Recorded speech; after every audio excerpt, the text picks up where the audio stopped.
만일 누군가가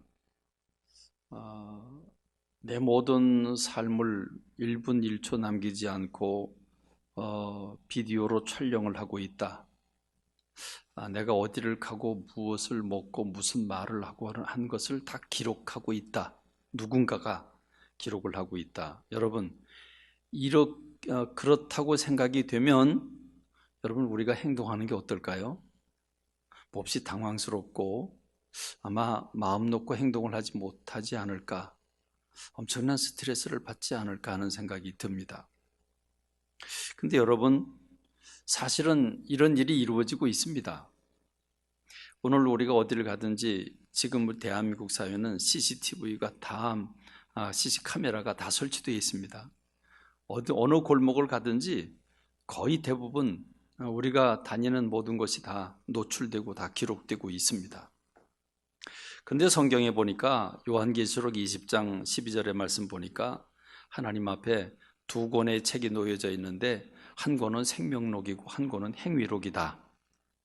이렇게 말씀하고 있습니다.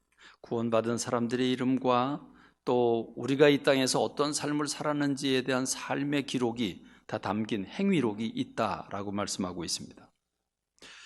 그런가 하면 고린도후서 5장 10절의 말씀을 보면 우리가 하나님 앞에 갔을 때 우리가 이 땅에서 한 행동들과 말들을 그대로 하나님 앞에서 그대로 노출하게 되는 그런 일들이 있을 것이라고 말씀하고 있습니다.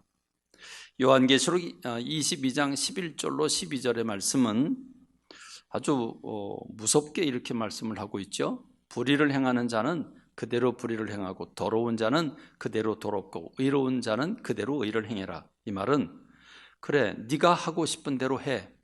너 살고 싶은 대로 살아. 괜찮아.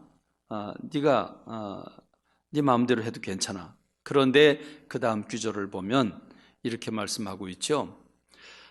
보라, 내가 속히 오리니 내가 줄 상이 내게 있어 각 사람에게 그가 행한 대로 갚아주리라 그랬습니다. 그러니까 너 하고 싶은 대로 해, 괜찮아. 자유니까. 네가 뭘 하든지 무슨 말을 하든지 괜찮아. 그런데 네가 행한 대로 내가 갚아주마. 이렇게 말씀하고 있습니다. 그럼 여러분, 이게 얼마나 두렵고 떨린 일입니까? 세상 사람들은 하나님이 내 인생의 주인인지 알지 못하고 심판이 있다는 사실을 알지 못하고 그냥 정치든 경제든 문화든 다 하고 싶은 거 마음 놓고 하고 있지만, 그러나 오늘 저와 여러분들은 하나님 앞에 서 있는 존재임을 다 믿고 있고 알고 있고 그걸 의식하고 살아가는 사람들입니다. 그렇기 때문에 오늘 우리는 우리에게 주어진 몸이나 또 시간이나 물질이나 재능들을 어떻게 사용하고 어디에 사용할 것인가, 대단히 중요한 부분입니다. 왜냐하면 모든 우리의 삶이 다 기록에 남고 있고 영상에 촬영되고 있다고 하는 사실이기 때문입니다. 여러분, 오늘 우리가 읽은 성경 말씀은 적어도 지금부터 6,000년 전으로 거슬러 올라가서 하나님이 이 땅에 아담과 하와를 내려보내시는 바로 그 순간부터 1500년 지나가는 1500년 동안의 삶을 살았던 사람들의 기록이 담겨 있는 게 오늘 본문의 말씀입니다. 우리가 읽은 부분은 가인의 후손들에 대한 그 기록을 읽었죠. 가인이 성을 쌓았답니다. 우리말로 표현하면 도시를 건설한 겁니다. 도시를 건설하고 그리고 그 이름을 에녹성이라고 졌다. 이 역사의 기록에 남겨져 있습니다. 누가 누구를 낳았는지 다 기록이 되어 있고, 그리고 끝으로는 라멕이라고 하는 사람이 살인사건을 저질렀고, 그리고 다른 사람이 나를 죽일까 봐 나를 죽이면 벌이 77배다라고 말한 이 라멕이라고 하는 사람이 자기 부인들에게 말한 내용까지도 그대로 다 기록이 남아 있습니다. 그렇습니다. 여러분, 6,000년 전에 일어난 일, 적어도 4,500년 전에 일어난 일들을 기록하지 않았으면 그러면 우리는 알지 못할 겁니다. 그러나 기록에 남았고 기록에 남은 건 역사가 되었고 그 역사는 우리들에게 교훈이 되고 있는 겁니다. 그렇습니다. 그러니 여러분, 우리가 지금 내가 생각하고 말하고 내가 행동하는 게 다 기록이 되고 있다고 하는 사실을 의식하고 산다면 우리는 함부로 말하지 못하고 함부로 행동하지 못할 겁니다. 기분 내키는 대로 살지는 않을 것입니다. 이걸 의식하고 살아야 되지 않겠습니까? 두 번째는 또 기록된 역사는 지워지지 않는다는 거죠. 우리의 모든 삶은 기록되고 있고, 기록되고 있는 이 기록은 그건 지워지지 않는다. 그리고 그것은 바꿀 수도 없다라고 하는 겁니다. 마치 돌에 새겨놓은 것처럼 그게 지우개로 지운다고 지워지는 게 아니고 찢어버린다고 없어지는 게 아니라는 거죠. 이게 두렵고 떨린 일입니다. 그러므로 여러분, 오늘 우리는 잘 살아야 됩니다. 우리의 삶이 기록되고 있다고 하는 사실을 기억하면 몸서리 쳐지지 않습니까? 그러니까 오늘 두렵고 떨림으로 살아야 합니다. 히브리서 10장 23절로 24절에 보니까 약속하신 이는 미쁘시니, 미쁘다는 말은 신실하시다는 말입니다. 약속하신 분은 신실하시고 성실하신 분인데, 우리가 믿는 도리의 소망을 움직이지 말고 굳게 잡고 서로 돌아보아 사랑과 선행을 격려하고, 그리고 모이기를 피하는 어떤 사람들의 습관과 같이 하지 말고 오직 권하여 그날이 가까움을 볼수록 더욱 그리하자라고 지금 사도 바울이 권고하고 있습니다. 오늘 저와 여러분들이 하나님 앞에 서 있는 존재요, 우리의 모든 말과 행실과 우리 마음의 생각까지도 기록되고 있다고 하는 사실을 기억하고 그 하나님 앞에서 떳떳이 살 수 있는 저와 여러분이 되기를 주님의 이름으로 축원합니다. 축원합니다. 근데 여러분, 이제 세 번째 우리가 생각해 보는 이 부분은, 우리가 지난 날을 돌이켜 보면서 타임머신 타고 돌아가고 싶은 생각이 참 많으시죠? 언제로 돌아갔으면 좋겠어요? 초등학생 시절로요? 중고등학교 시절로요? 아니면 결혼 전 처녀 총각 때로요? 그래서 멤버를 바꾸게? 여러분, 언제로 돌아갔으면 좋겠습니까? 어느 실패한 순간, 어느 순간으로 돌아갔으면 좋겠습니까? 여러분 생각해 보면 살아온 날수들을 쭉 더듬어 보면 우리가 하나님께 영광 돌린 것보다는 부끄러운 것들이 너무 많고, 게을렀던 게 너무 많고, 잘못 판단한 게 많고, 잘못 말한 게 많고, 막 열불나서 하지 말아야 될 말을 쏟아부은 게 얼마나 많아요. 그 순간으로 가서 그것만큼은 지워버리고 싶은 그런 생각이 많을 겁니다. 그런데 역사는 분명히 기록되고 있고, 기록된 역사는 지워지지 않고 바꿀 수 없습니다. 그런데 여러분, 오늘 우리는 어떤 은혜를 받았습니까? 이 지난 부끄러운 역사를 지우는, 이 부끄러운 역사를 기억하지 않는, 불태워버리고 도말하게 되는 이 은총을 우리가 받았다는 말입니다. 이게 얼마나 큰 은혜입니까? 무슨 말입니까? 우리가 예수 그리스도의 십자가의 보혈로 말미암아 우리가 지은 죄들을 용서받았고, 이 용서받은 죄는 주님이 기억하지 않으시겠다, 도말하시겠다고 말씀하셨으니 이 얼마나 큰 은혜입니까? 할렐루야, 할렐루야. 그렇습니다. 우린 큰 은혜를 받았습니다.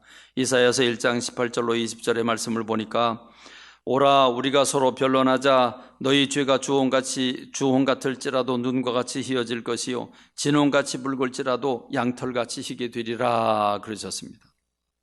히브리서 10장 17절로 18절에 보니까 그들의 죄와 그들의 불법을 내가 다시 기억하지 아니하리라 그랬습니다.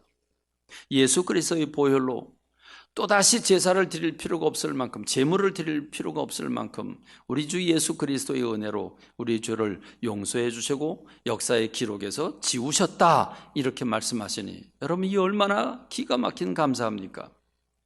여러분이 이 은혜에 감사하고 살아간 저와 여러분 되길 주님의 이름으로 축원합니다. 두 번째로는 여기서 그치지 않고 우리 주님이 단순히 우리 죄를 용서해 주시고 도말해 버리신 것으로 끝난 게 아니라 우리를 의인으로 부르시고 계시다는 겁니다. 이건 더 큰 은혜지요. 더 큰 은혜입니다. 로마서 3장 24절에 보니까 그리스도 예수 안에 있는 속량으로 말미암아 하나님의 은혜로 값없이 의롭다 하심을 얻은 자가 되었다 그랬습니다. 우리가 의롭다고 됐대요. 의로운 자가 되었대요. 믿으십니까? 믿으십니까? 아무리 봐도 나는 의롭지 않잖아요. 아무리 봐도 나는 부끄럽고 참 참 하나님 앞에 설 자격이 없잖아요. 근데 주님 우리를 의롭다고 하신대요. 의인이라고 부르신다는 겁니다. 여러분, 이 은혜가 얼마나 큽니까? 구속해 주신 은혜가 귀하고 우리를 의인이라고 부르신 은혜가 귀한 겁니다. 그런데 주님은 여기서 그치지 않고 예수 그리스도를 통해서 우리를 구원하신 우리 주님은 우리를 사랑하시는데 끝까지 사랑하신다고 말씀하시니 이게 얼마나 감사합니까? 로마서 8장 32절로 끝절 말씀을 보면 이 일에 대하여 우리가 무슨 말을 하겠는가? 만일 하나님이 우리를 위하시면 누가 우리를 대적하겠는가? 자기 아들을 아끼지 아니하시고 우리 모든 사람을 위하여 내주신 이가 어찌 그 아들과 함께 모든 것을 우리에게 주시지 않겠는가? 할렐루야. 주님이 우리를 죄악 가운데서 우리를 지나간 부끄러운 죄의 역사를 다 지워주시고 그리고 우리들로 의인이라고 불러주시고 그리고 우리를 정말 끝까지 사랑해 주신다고 하는데 여러분, 다른 사람이 우리를 고발하고 다른 사람들이 우리를 고소한다고 할지라도 걱정하지 마라. 누가 능히 하나님께서 택하신 자들을 고발하겠는가? 의롭다 하신 이는 하나님이시니 누가 정죄하겠는가? 하나님이 의롭다고 그러는데 너희들이 뭐냐는 거죠. 인생의 주인이 재판장이신 하나님이 내가 의롭다라고 판결을 내렸는데 너희가 뭔데 내 자녀들을 고발하냐 이 말이죠. 죽으실 뿐 아니라 다시 살아나신 이는 그리스도 예수시니 그는 하나님 우편에 계신 자여 우리를 위하여 간구하시는 자시니라. 증인이시죠. 아니 본인이시죠. 내가 저를 위해서 저의 죄를 위해서 내가 죽었습니다. 그러니 저는 죄가 없습니다. 하나님 우편에서 예수님이 지금 이 말씀을 하고 계시다는 겁니다. 그리고 로마서 8장 35절로 37절 누가 우리를 그리스도의 사랑에서 끊으리요 환난이나 곤고나 박해나 기근이나 적신이나 위험이나 칼이랴 기록된 바 우리가 종일 주를 위하여 죽임을 당하게 되며 도살할 양같이 여김을 받았나이다 함과 같으니라. 그러나 이 모든 일에 우리를 사랑하시는 이로 말미암아 우리가 넉넉히 이기느니라. 할렐루야. 내가 확신하노니 사망이나 생명이나 천사들이나 권세자들이나 현재 일이나 장래 일이나 능력이나 높음이나 기쁨이나 다른 어떤 피조물이라도 우리를 우리 주 그리스도 예수 안에 있는 하나님의 사랑에서 끊을 수 없으리라. 하나님의 은혜가 너무도 크죠. 너무도 큽니다. 그러므로 우리가 하나님 앞에 예배자로 서는 겁니다. 우리가 예배자로 설 수밖에 없고 우리가 예배자임을 우리는 끝까지 지킬 수밖에 없는 이유가 바로 여기에 있는 줄로 믿습니다.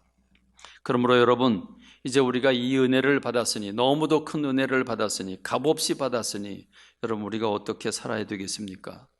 이제 우리의 삶이 우리가 생각하고 말하고 행동하는 이 모든 우리의 삶이 기록되고 있다고 한다면 어떤 기록을 남겨야 되겠습니까?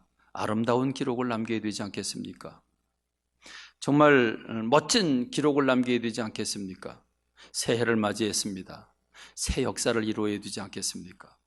우리 장로님도 새해를 맞이했고 새 마음을 가지기를 간절히 소망하면서 기도를 올려드렸는데 작년과 똑같은 삶을 살지 않기를 바랍니다. 새 마음을 가지고 새 역사를 일으키는 저와 여러분 되기를 원합니다. 아름다운 역사의 기록을 남기는 우리가 되기를 원합니다. 두 사람만 비교하겠습니다. 하나는 에녹이고 하나는 라멕입니다. 우리가 창세기 4장은 가인의 족보입니다. 가인은 하나님의 품을 떠나서 하나님을 버리고 세상 중심으로 육체 중심으로 살아간 사람이 가인이고 가인의 후손들입니다. 근데 창세기 5장에는 아벨이 나오고 아벨 대신 주신 셋의 후손들이 나옵니다. 후손들의 삶의 역사입니다. 그런데 이 아벨의 후손들은 하나님 중심으로 살았습니다. 하나님 앞에 서 있는 존재로 하나님과 관계를 맺으면서 하나님 앞에 서 있는 존재로 살아왔습니다. 이 두 족보를 쫙 비교해서 보여주고 있는데 이 창세기 4장에 나오는 세상 중심으로 육체 중심으로 살았던 가인의 후손의 삶 가운데 두 사람, 에녹이라고 하는 사람과 라멕이라고 하는 사람, 특별히 이 에녹이라고 하는 사람을 보면 이 에녹은 누구냐면 가인의 아들입니다. 가인의 아들입니다. 그래서 이 부분을 창세기 4장 16절로 18절에 보면 가인이 여호와 앞을 떠나서 에덴 동쪽 놋 땅에 거주했는데 아내와 동침하며 그가 임신하여 에녹을 낳았다. 그리고 이 에녹은 가인이 성을 쌓고 그의 아들의 이름으로 성을 이름하여 에녹이라고 그랬다 그랬습니다. 에녹성이라고 이름을 줬는데, 그럼 에녹은 어떤 사람인가 보니까 에녹이 이랏을 낳고, 이랏은 무후야엘을 낳고, 무후야엘은 무두사엘을 낳고, 무두사엘은 라멕을 낳았더라. 그러니까 에녹이라고 하는 사람이 뭔가 남겨놓은 게 있습니까? 아무것도 없어요. 아무것도 없어요. 근데 여러분, 창세기 4장에 나오는 가인의 후손인 가인의 아들인 에녹은 아무것도 남긴 게 없는데, 근데 여러분, 창세기 5장에 나오는 에녹은 어떤 사람입니까? 여러분 잘 알고 계시죠? 300년간 함께 하나님과 함께 동행하다가 하나님이 그의 삶이 너무 이쁘고 아름다워서 죽음을 통과하지도 않고 하나님 나라로 바로 데려가셨습니다. 그게 에녹입니다. 여러분, 창세기 4장에 나오는 에녹처럼 사실 겁니까? 창세기 5장에 나오는 에녹처럼 사실 겁니까? 역사의 기록이 어떻게 남았습니까? 이 4장에 나온, 창세기 4장에 나오는 에녹이라고 하는 사람 별 볼 일 없이 끝났습니다. 근데 창세기 5장에 나오는 에녹이라고 하는 사람은 그 삶이 너무도 고귀해서 하나님과 함께 동행한 사람으로 역사의 기록이 남겨졌습니다. 또한 창세기 4장에 보면 라멕이라고 하는 사람이 나오는데 창세기 5장에도 동일하게 라멕이라고 하는 사람이 나옵니다. 동일한 사람이 아니죠. 다른 사람입니다. 이름은 똑같은데 다른 사람입니다. 이름은 똑같은데 어떻게 다르게 살았습니까? 창세기 4장에 나오는 라멕이라고 하는 사람은 대단한 사람입니다. 오늘 우리말로 말하면 아주 찬란한 문명세계를 만들어 놓은 주인공이 바로 라멕입니다. 이 라멕이라고 하는 사람, 가인의 후손이죠. 창세기 4장 19절로 22절에 보면 라멕이 두 아내를 맞이했다. 첫 번째 아내의 이름은 아다고 두 번째 아내의 이름은 실라인데, 이 아다에게는 두 아들이 있는데 첫째 아들은 야발인데 야발은 목축업의 조상이 됐고, 둘째 아들은 유발은 음악의 조상이 됐다. 예술의 조상이 됐다. 그 다음에 두 번째 아내인 실라는 그 아들이 두발가인인데, 이 두발가인이라고 하는 사람은 구리와 쇠로 여러 가지 기구를 만들었다. 그러니까 오늘 우리말로 말하면 뭐 철공업을 한다고 했을까? 그냥 쉽게 말하면 뭐 낫도 만들고 호미도 만들고 그리고 무기도 만들고 한 이런 삶을 살았다고 하는 걸 보여주죠. 다시 말하면 가인이라고 하는 사람이 성을 쌓았습니다. 그 성은 오늘 우리로 말하면 CT라고, 영어 성경에 보면 CT라고 표현되어 있습니다. 성을 쌓은 겁니다. 도시를 만든 겁니다. 도시를 만들고 각종 산업을 일으켰죠. 그래서 문명세계를 만들어 놓은 게 라멕입니다. 대단한 사람이죠. 라멕과 라멕의 아들들이 대단한 일들을 했습니다. 그런데 여러분, 그 끝은 어디입니까? 라멕이 아내들에게 이르되 아다와 실라여 내 목소리를 들으라. 라멕의 아내들이여 내 말을 들으라. 나의 상처로 말미암아 내가 사람을 죽였고 나의 상함으로 말미암아 소년을 죽였도다. 가인을 위하여는 벌이 7배일진데 라멕을 위하여는 벌이 77배이리로다. 이게 무슨 말입니까? 여러분, 라멕이라고 하는 사람이 어마어마한 도시 문명을 만들어냈지만 그 무한 경쟁 세계에서 결국 남겨놓는 건 무엇입니까? 남겨놓는 건 살인사건이고, 그리고 복수할까 봐 두려워서 무장을 하고, 그래서 불안한 세상을 만들어 놨죠. 언제 사업이 무너질지 모르는 지옥 같은 세상. 그런데 여러분, 창세기 5장에 나오는 라멕이라고 하는 사람은 정반대의 길을 걸었습니다. 창세기 5장 28절로 32절에 보니까 라멕은 182세의 아들을 낳고 그 이름을 노아라고 했는데, 여호와께서 땅을 저주하심으로 수고롭게 일하는 우리를 이 아들이 안위하리라 하였더라. 라멕은 노아를 낳은 후에 595년을 지내며 자녀를 낳았으며 그는 777세를 살고 죽었더라 그랬습니다. 여러분, 뭐 아들 낳고 이름 줬는데 그게 뭐 대단한 겁니까? 라멕이 대단하죠. 이 창세기 4장에 나오는 라멕이 대단하죠. 근데 창세기 5장에 나오는 라멕이라고 하는 사람은 아들 낳고 그 이름을 고작 노아라고 지어놓은 거. 아니, 어떤 아버지는 아들 낳고 그 아들의 이름을 짓지 않는 애비가 있습니까? 그러니까 별 볼 일 없는 사람 같습니다. 그러나 여러분, 그가 이름을 지은 데는 이유가 있죠. 하나님께서 이 땅을 저주하심으로, 이 말이 무슨 말입니까? 그 아들 노아 때에 가서 하나님이 이 세상 모두가 너무 타락해서 사람이 생각하는 것마다 다 죄가 됨을 알고 우리 주님은 이 세상을 쓸어버리기로 작정을 하시고 그 아들 노아를 통해서 홍수 사건이 일어나게 되는데, 노아가 방주를 짓고